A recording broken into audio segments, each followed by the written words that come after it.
Hey, what's going on, everyone? Thanks for tuning back into my channel, The Always Improving Garage. I wanted to start a series on automotive basics.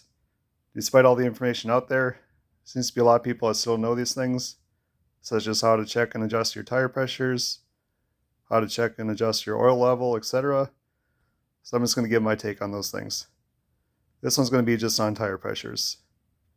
So first things first, how do you know how much air is supposed to be in the tire anyway, right? I'm going to show you that.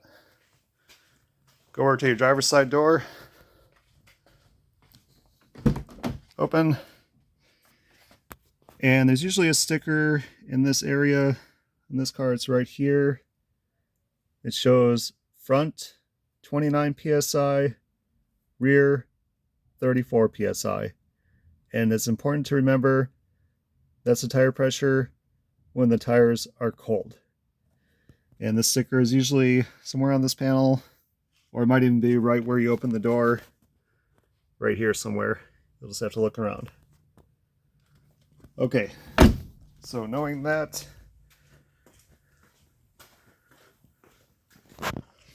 what we're going to do, take off this cap, and there's a bunch of different tire pressure gauges out there. We're just going to use an analog one for this.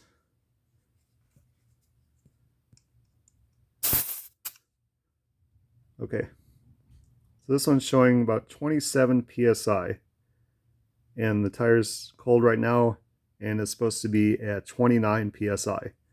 So this one is low. I happen to have compressed air in my garage. I know a lot of people don't. There's a lot of different tire inflators out there.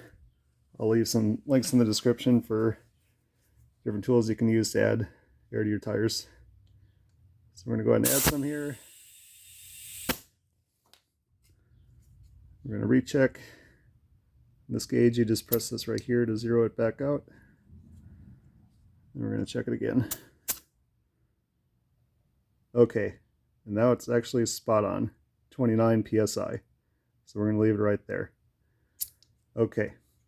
Now say if you had just got done driving your car and you went and checked your tire pressure, and say for instance it said something like 33 psi right now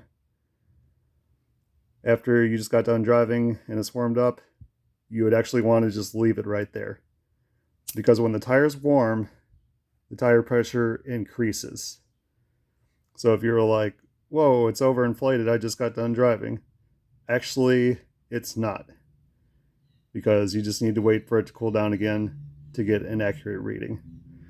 Now say if I just check this one and say it was at something like 40 psi, then that's too much air. And in that case, ideally what you would want to do is wait for the tire to cool down, and then you would want to check it again, and it's too high, what you can do to remove air is just grab a small screwdriver and then right in the center there, push that. You see right now it's removing air.